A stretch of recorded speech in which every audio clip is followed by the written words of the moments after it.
आज हम लोग इस वीडियो में बायोलॉजी कुछ इंपॉर्टेंट एमसीक्यूज प्रैक्टिस करेंगे। इस वीडियो में हम लोग जो क्वेश्चन प्रैक्टिस करने वाले हैं उसमें मेनली पीवाईक्यूज ही होंगे, तो वीडियो काफ़ी इंपॉर्टेंट होने वाला है। वीडियो को स्टार्ट करते हैं। देखो, सबसे पहला अपना क्वेश्चन है चैप्टर लिविंग वर्ड से। क्वेश्चन में हमसे पूछा गया है आईसीबीएन की फुल फॉर्म बताओ। चैप्टर लिविंग वर्ड में हमको दे रखा है आईसीबीएन और आईसीजेडएन को लिख के।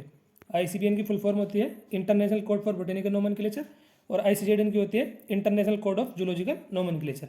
जेड का मतलब है जूलॉजिकल और बी आ जाएगा तो बोटेनिकल। यहाँ पे हमसे पूछा गया है आईसीबीएन की फुल फॉर्म, तो क्या हो जाएगा आंसर अपना international code for botanical nomenclature. तो अपना आंसर हो जाएगा इसमें पहला। यहाँ पे दे रखा है international Congress of biological names, ये गलत हो जाएगा। इंडियन कोड गलत हो जाएगा, इंडियन कांग्रेस ये भी गलत हो जाएगा। आईसीबीएन की फुल फॉर्म है international code for botanical nomenclature और आईसीजेडएन पूछता तो international code of zoological nomenclature. Next question करता है हम लोग।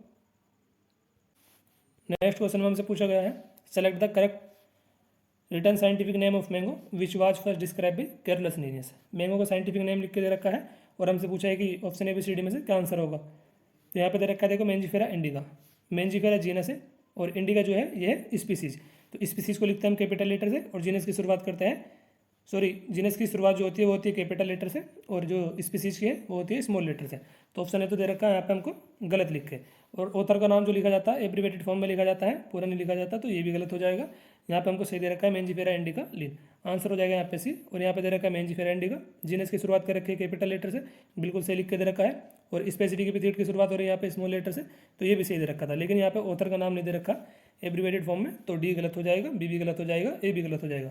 आंसर क्या हो जाएगा अपना मेंजिफेरा इंडिका लीन। एनसीईआरटी में हमको एग्जाम्पल के साथ लिख के दे रखा है, तो आप लोग जाकर चेक करना, आपको लिखा हुआ दिख जाएगा मेंजिफेरा इंडिका लीन, जहाँ पे हमको बता रखा है यूनिवर्सल रूल ऑफ नोमेनक्लेचर के बारे में।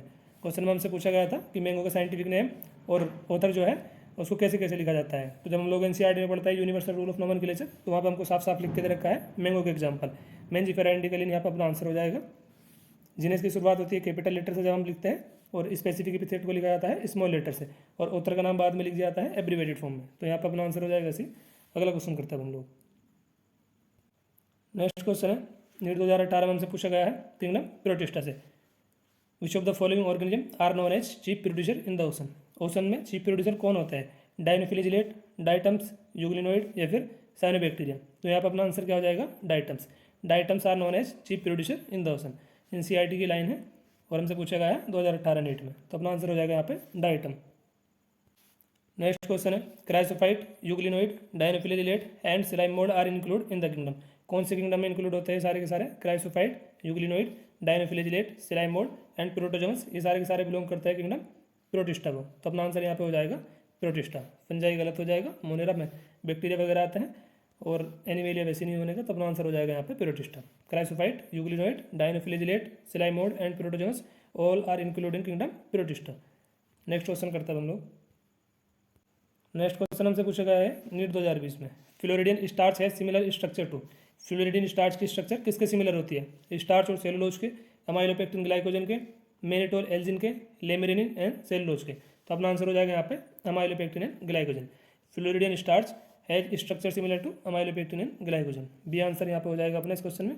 नेक्स्ट क्वेश्चन है विच of the following pair of algae use of unicellular algae. Unicellular algae का हमको एग्जाम्पल बताना है, कौन कौन से हैं यहाँ पे? लेमिनेरिया सरगासम गलत हो जाएगा, जेरेडियम ग्लेसिलेरिया गलत हो जाएगा, एनाबिना वोल्वॉक्स ये भी नहीं होनेगा। हमको बताना है यूनिसेलुलर एल्गी के, तो क्लोरेला स्पाइरुलिना ये दोनों के दोनों एग्जाम्पल्स है यूनिसेलुलर एल्गी का, जिनका उपयोग स्पेस ट्रेलर फूड सप्लीमेंट के रूप में करते हैं। एनसीईआरटी की लाइन है, जब हम लोग चैप्टर पढ़ते हैं प्लांट किंगडम में, तो वहाँ पे लिखा है यूनिसेलुलर एल्गी के एग्जाम्पल क्लोरेला एंड स्पाइरुलिना। तो अपना आंसर क्या हो जाएगा यहाँ पे? डी। नेक्स्ट क्वेश्चन में हमसे पूछा गया है कॉलोनियल एल्गा का एग्जाम्पल वोल्वॉक्स, यूलोथ्रिक्स, क्लोरेला या फिर स्पाइरो वगैरह। तो एनसीईआरटी में हमको डायग्राम भी दे रखा है, जब हम लोग चैप्टर पढ़ते हैं प्लांट किंगडम में एल्गी के बारे में, तो वहाँ पे हमें डायग्राम भी दे रखा है कॉलोनियल एल्गी वोल्वॉक्स का। तो अपना आंसर हो जाएगा यहाँ पे volvox. An example of colonial alga is volvox. Next question भी प्लांट किंगडम से ही पूछा गया हमसे नीट 2021 में which of the following algae produce carrageenan. Carrageenan कौन सी एल्गी से प्रोड्यूस होता है? तो केराजिन ऑब्टेन होता है हमें रेड एल्गी से। तो अपना आंसर हो जाएगा यहाँ पे रेड एल्गी। ग्रीन एल्गी गलत हो जाएगा, ब्लू ग्रीन एल्गी ये भी गलत हो जाएगा। क्वेश्चन में हमसे पूछता है विच of the following algae produce Elgin, फिर अपना आंसर होता है ब्राउन एल्गी। एल्जिन ऑब्टेन होता है ब्राउन एल्गी से, केराजिन ऑब्टेन होता है रेड एल्गी से।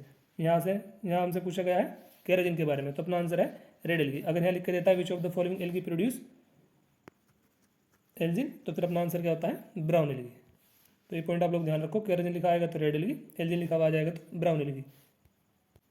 नेक्स्ट क्वेश्चन है एनिमल किंगडम से, फाइसेलिया, ये हो जाएगा पोर्चुगीज मैन ऑफ वार। तो पी का दूसरा कौन कौन से ऑप्शन में दे रखा है, या तो दे रखा है बी में, या दे रखा है डी में।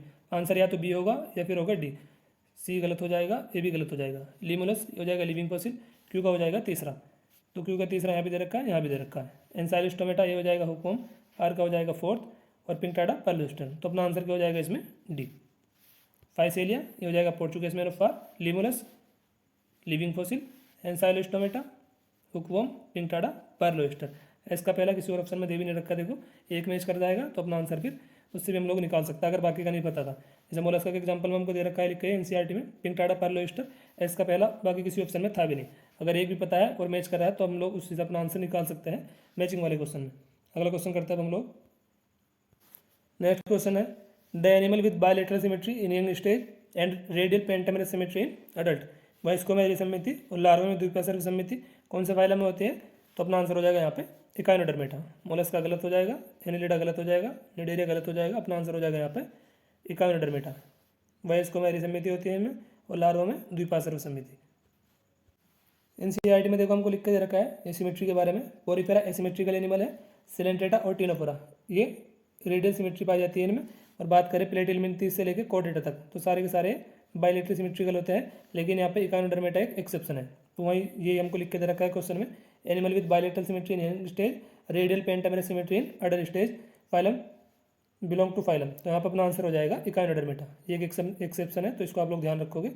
बाकी सारे के सारे पोरिफेरा एसिमेट्रिकल एनिमल है, सिलेंट्रेटा टिनोफोरा में पाई जाती है रेडियल सिमेट्री, और बायलेटरल सिमेट्री प्लेटिलमिनथीस से लेकर कॉर्डेटा तक जितने भी फाइलम है सारे के सारे बायलेटरल सिमेट्रिकल एनिमल्स हैं। यहाँ पे सिर्फ एक एक्सेप्शन है इकाइनोडर्म का।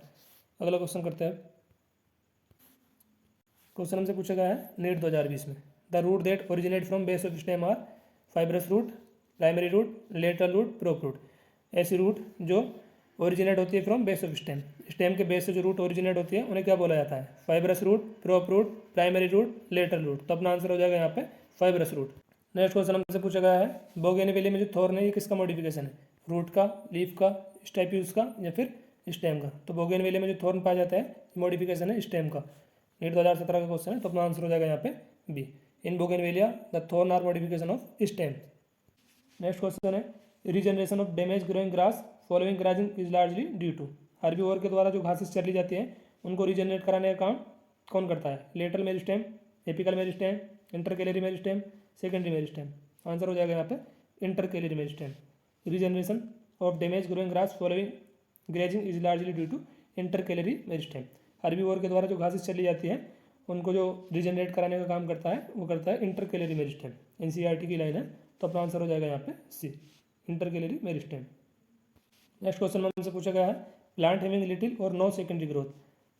सेकेंडरी ग्रोथ किस में एब्सेंट होती है, ग्रासिस में, एंजियोस्पर्म में, कोनिफर, यहाँ पे बात हो रही है पाइनस की, साइकेड, साइकस। तो ये दोनों एग्जाम्पल है जिम्नोस्पर्म के, और यहाँ पे दे रखा है एंजियोस्पर्म। तो जिम्नो एंजियो में तो सेकेंडरी ग्रोथ होती है, तो आंसर बी भी नहीं होगा, सी भी नहीं होगा, डी भी नहीं होगा।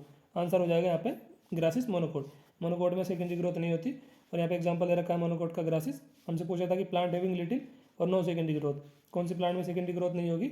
आंसर हो जाएगा यहाँ पे ए, एंजियोस्पर्म और जिम्नोस्पर्म दोनों में सेकेंडरी ग्रोथ होती है, तो बी सी डी आंसर नहीं होगा। आंसर हो जाएगा यहाँ पे पहला।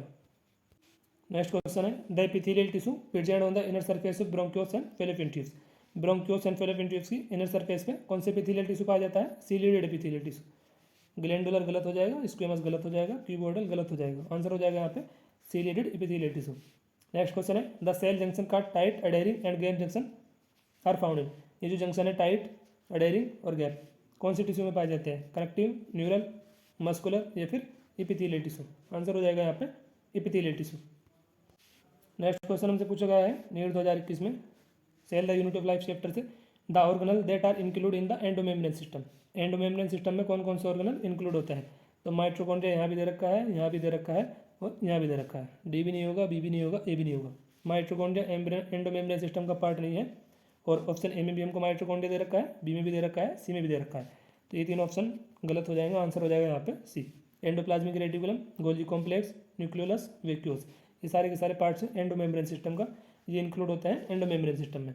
माइटोकॉन्ड्रिया ये एंडोमेम्ब्रेन सिस्टम में इंक्लूड नहीं होता, और माइटोकॉन्ड्रिया हमको लिख के दे रखा है ऑप्शन ए में भी, बी में भी, डी में भी। तो ये भी गलत हो जाएगा, ये भी गलत हो जाएगा, ये भी गलत हो जाएगा। आंसर क्या हो जाएगा अपना यहाँ पे सी हो जाएगा। Endoplasmic reticulum, Golgi complex, lysosome, vacuoles all are include in the endomembrane system. तो आंसर हो जाएगा यहाँ पे अपना सी। अब इसको मैच करके बताओ चलो। नेक्स्ट क्वेश्चन हमसे पूछा गया है मैचिंग वाला।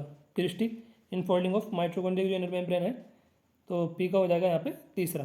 पी का तीसरा कौन कौन से ऑप्शन में दे रखा है, यहाँ पे दे रखा है दूसरा, चौथा, पहला। ए बी सी गलत हो जाएंगे, अपना आंसर एक से जा रहा है। डी में दे रखा है पी का तीसरा, इनफोल्डिंग ऑफ इनर मेम्ब्रेन, ये बनाती है क्रिस्टी। तो पी का तीसरा हो जाएगा थाइलेकोइड, ये हो जाएगा क्यू का fourth. Flattened membrane sacs in stroma of plastid, plastid के स्टोमा में पाए जाने वाले फ्लैट मेम्ब्रेन सेक को क्या बोला जाता है, थाइलेकोइड।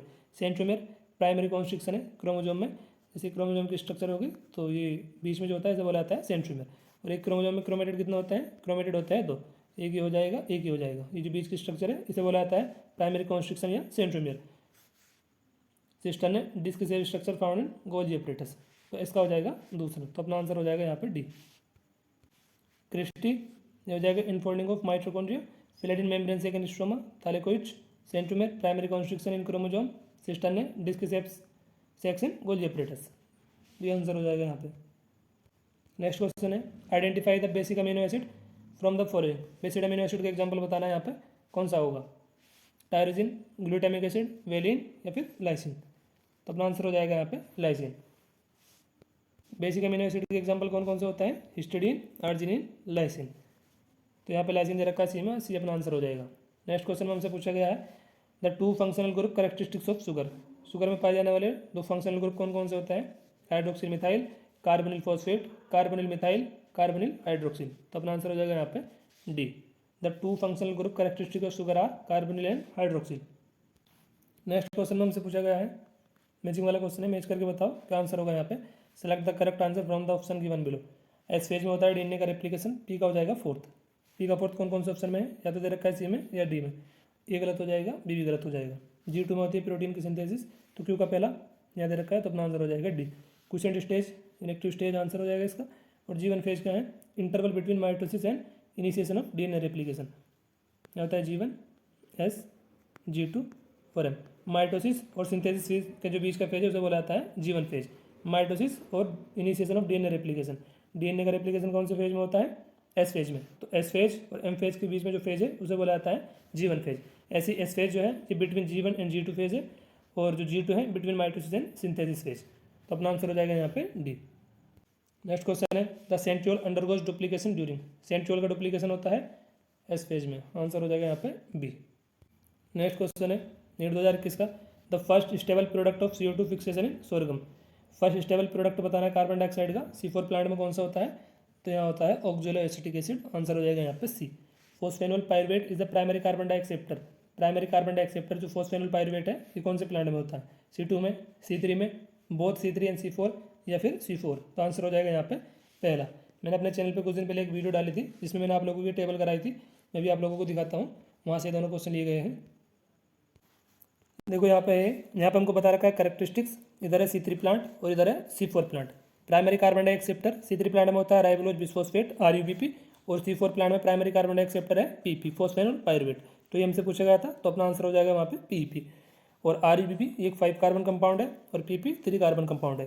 ये हमसे पूछा गया था number of carbon in primary carbon dioxide acceptor, तो RUBP में हो जाएगा 5 और PP में हो जाएंगे 3। प्राइमरी कार्बन डाइऑक्सेप्टर इन C3 प्लांट राइबोलोज बिस्फोस्फेट आंसर हो जाएगा।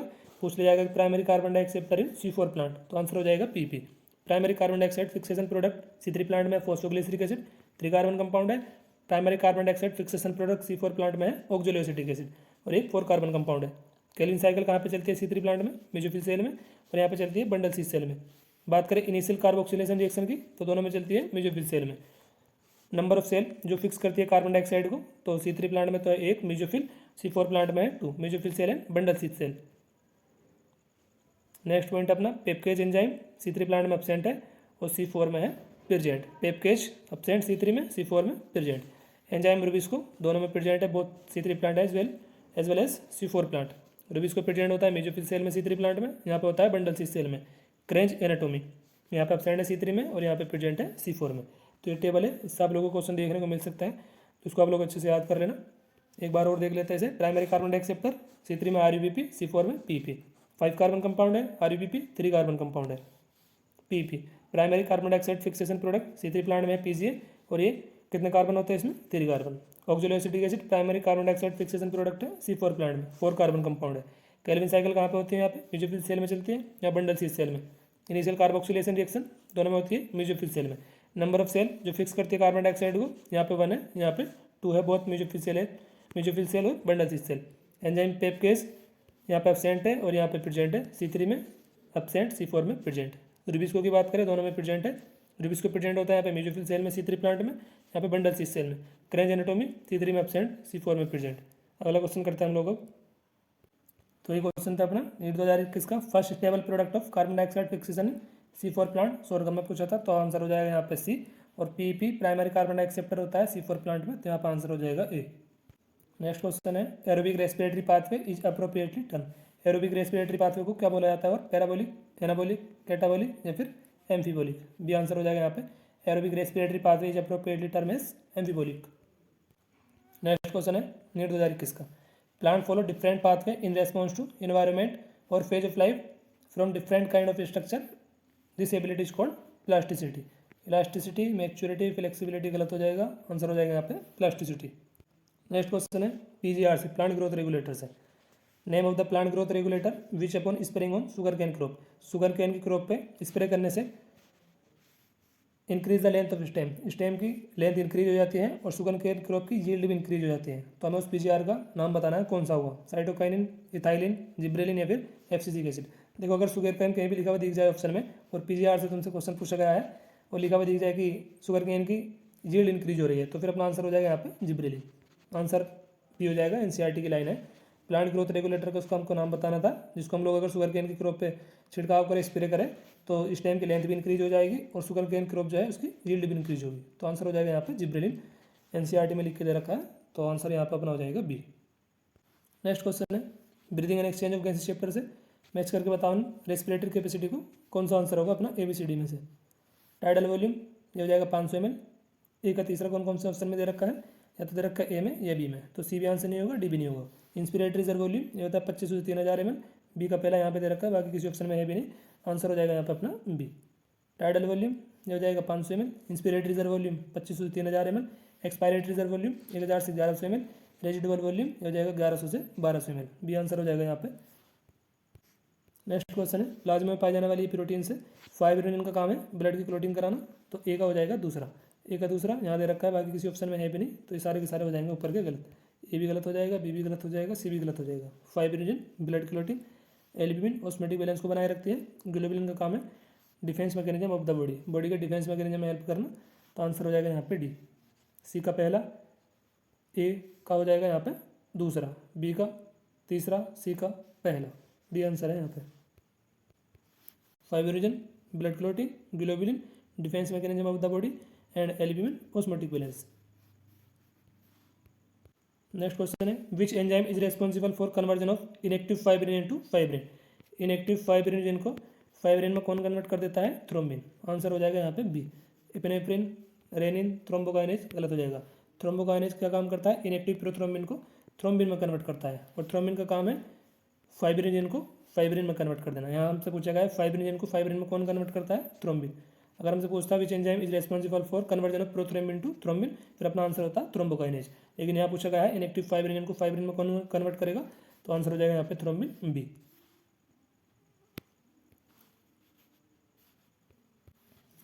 थ्रोम्बोकाइनेज इनएक्टिव प्रोथ्रोम्बिन को थ्रोम्बिन में कन्वर्ट कर देता है, और थ्रोम्बिन इनएक्टिव फाइब्रिनोजन को फाइब्रिन में कन्वर्ट करता है। यहाँ से पूछा गया था which enzyme is responsible for conversion of inactive fibrinogen to fibrin, तो यहाँ पे दे रखा है फाइब्रिनोजन को फाइब्रिन में कौन कन्वर्ट कर रखा है, थ्रोम्बिन कर रहा है, और थ्रोम्बोकाइनेज क्या करता है, प्रोथ्रोम्बिन को थ्रोम्बिन में कन्वर्ट करता है। आंसर हो जाएगा यहाँ पे बी। नेक्स्ट क्वेश्चन मैचिंग वाला है, glycosuria presence of glucose in urine, A का हो जाएगा fourth. Presence of glucose in urine is known as glycosuria, A का फोर्थ कौन सा ऑप्शन में दे रखा है, डी में। यहाँ पे दे रखा है तीसरा, पहला, दूसरा, ए भी गलत, बी भी गलत, सी भी गलत। यूरिन में ग्लूकोज का आना ग्लाइकोसूरिया कहलाता है। Gout accumulation of uric acid crystal, तो बी का हो जाएगा पहला। सी का हो जाएगा दूसरा, mass of crystallize salt within the kidney is known as renal calculi, और इन्फ्लेमेशन ऑफ ग्लोलाई ये हो जाएगा ग्लोमेरुलोनेफ्राइटिस। डिसऑर्डर से क्वेश्चन बनाया गया है, तो आंसर हो जाएगा यहाँ पे अपना डी। एक से आ रहा था वैसे, बाकी कंफ्यूज भी नहीं होना इस क्वेश्चन में। देखो glycosuria, presence of glucose in urine, urine में ग्लूकोज का पाया जाना ग्लाइकोसूरिया कहलाता है। ए का फोर्थ कौन सा ऑप्शन में है? डी में। आंसर हो जाएगा डी। नेक्स्ट क्वेश्चन है which part of the brain is responsible for thermo regulation, brain का कौन सा पार्ट थर्मो रेगुलेशन के लिए रेस्पॉन्सिबल है? हाइपोथैलेमस। मेड्यूला ऑब्लोंगेटा गलत हो जाएगा, सेरिब्रम गलत, कॉर्पस कैलोसम गलत। आंसर हो जाएगा यहाँ पे हाइपोथैलेमस। ब्रेन का कौन सा पार्ट थर्मो रेगुलेशन के लिए रेस्पॉन्सिबल है? हाइपोथैलेमस। नेक्स्ट क्वेश्चन हमसे पूछा गया है which one of the following hormone is not involve in sugar metabolism, कौन सा हार्मोन शुगर मेटाबॉलिज्म में इन्वॉल्व नहीं होता? Insulin, glucagon, cortisone, aldosterone. ये एक साल्ट रिटेनिंग हार्मोन है, ये हमारी बॉडी में सोडियम कंटेंट को रेगुलेट करता है, एल्डोस्टेरोन। आंसर हो जाएगा यहाँ पे एल्डोस्टेरोन। इंसुलिन, ग्लूकागोन, कोर्टिसोन ये सारे के सारे शुगर मेटाबॉलिज्म में इन्वॉल्व होते हैं, तो ये अपना आंसर नहीं होगा। एल्डोस्टेरोन एक साल्ट रिटेनिंग हार्मोन है, हमारी बॉडी में सोडियम कंटेंट को रेगुलेट करता है, तो आंसर हो जाएगा यहाँ पे अपना डी। इस वीडियो में हम लोगों ने बायोलॉजी के कुछ important previous year question practice करे हैं। कल हम लोग कुछ और क्वेश्चन प्रैक्टिस कर लेंगे। इस वीडियो को हम लोग यहीं एंड करते हैं। वीडियो आप लोगों को कैसी लगी कमेंट करके जरूर बताना। मिलते हैं अगली वीडियो में। धन्यवाद दोस्तों।